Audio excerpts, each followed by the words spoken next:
Bulk drug park ఏర్పాట్లను ప్రభుత్వం ఉపసంహరించుకునే వరకు వెనక్కి తగ్గేదే లేదు అని సిపిఎం జిల్లా కార్యదర్శి వర్గ సభ్యుడు అప్పలరాజు స్పష్టం చేశారు. బుధవారం రాత్రి రాజయ్యపేటలో మీడియాతో మాట్లాడారు. 11 రోజులుగా శాంతియుత దీక్షలు చేస్తున్న హోంమంత్రి అనిత పట్టించుకోవడం దారుణమన్నారు. ప్రభుత్వం బల్క్ డ్రగ్స్ పార్క్ ఏర్పాటు చేయడానికి సన్నాహాలు చేస్తా ఉన్నారు. బల్క్ డ్రగ్స్ పార్క్ ఏర్పాటు చేస్తే మత్స్యకారుల యొక్క ఉపాధి తీవ్రంగా కోల్పోయి భావితరాల భవిష్యత్తు అంధకారమయమైనటువంటి పరిస్థితి ఉందని చెప్పి ఎట్టి పరిస్థితుల్లో మా రాజీపేట పరిసర ప్రాంతాల్లో బల్క్ డ్రగ్స్ పార్క్ ఏర్పాటు చేయొద్దని చెప్పి ఈ నెల 14వ తేదీ నుంచి అంటే ఈ వాటికి 11 రోజులుగా శాంతియుతంగా రిలే నిరాహార దీక్షలు చేయడం జరుగుతూ ఉంది.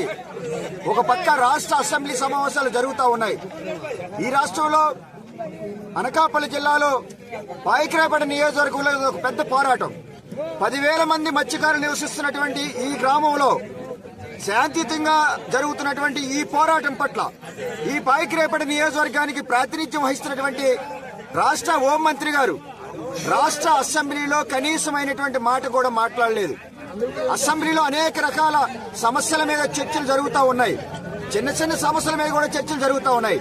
అటువంటిది 10,000 మంది నివసిస్తున్నటువంటి ఈ ప్రాంతంలో బల్క్ డ్రగ్స్ పార్క్ ఏర్పాటు చేయొద్దని చెప్పి 11 రోజులుగా మత్స్యకారులు వేట మానుకొని పనులు మానుకొని రిలే నిరాహార దీక్షలు జరుపుతా ఉంటే ఎందుకు హోంమంత్రి గారు స్పందించరు, ఎందుకు రాష్ట్ర అసెంబ్లీలో చర్చించరని చెప్పి ఈవేళ ఆవేదన చెందినటువంటి మత్స్యకారులు, తీవ్రమైనటువంటి ఆందోళన చెందినటువంటి మత్స్యకారులు ఈవేళ పనులు జరుగుతున్నటువంటి ప్రాంతంలో రాత్రి ఇప్పుడు సుమారు 10 అవుతున్నా సరే ఈ టైంలో శాంతియుతంగా రిలే నిరాహార దీక్షలు చేయడం జరుగుతూ ఉంది, ధర్నా చేయడం జరుగుతూ ఉంది, పోరాటాన్ని ఉధృతం చేస్తామని చెప్పి సందర్భంగా ప్రకటించడం అనేది జరుగుతూ ఉంది.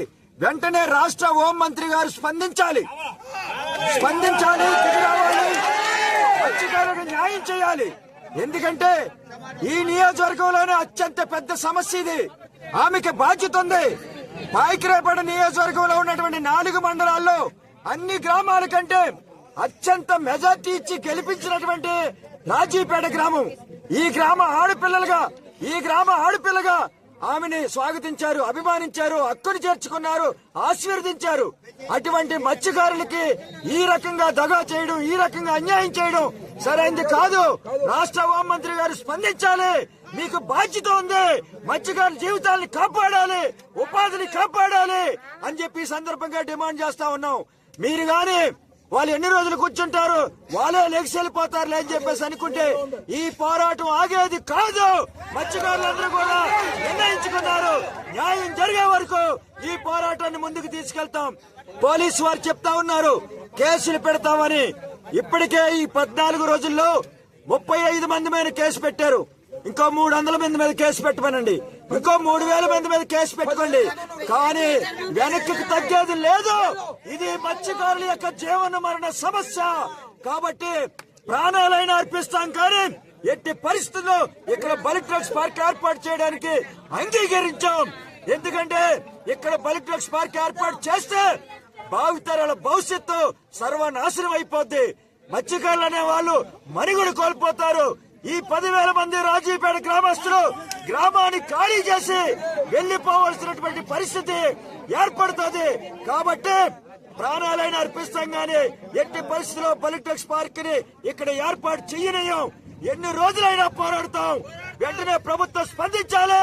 ఇక్కడ బల్క్ డ్రగ్స్ పార్క్ మేము ఏర్పాటు చెయ్యము, రద్దు చేస్తామని చెప్పేసి ప్రకటించే వరకు పగలు రాత్రులు ఎన్ని రోజులైనా ఈ పోరాటం కొనసాగుతుందని చెప్పి ప్రభుత్వానికి హెచ్చరిస్తా ఉన్నాం.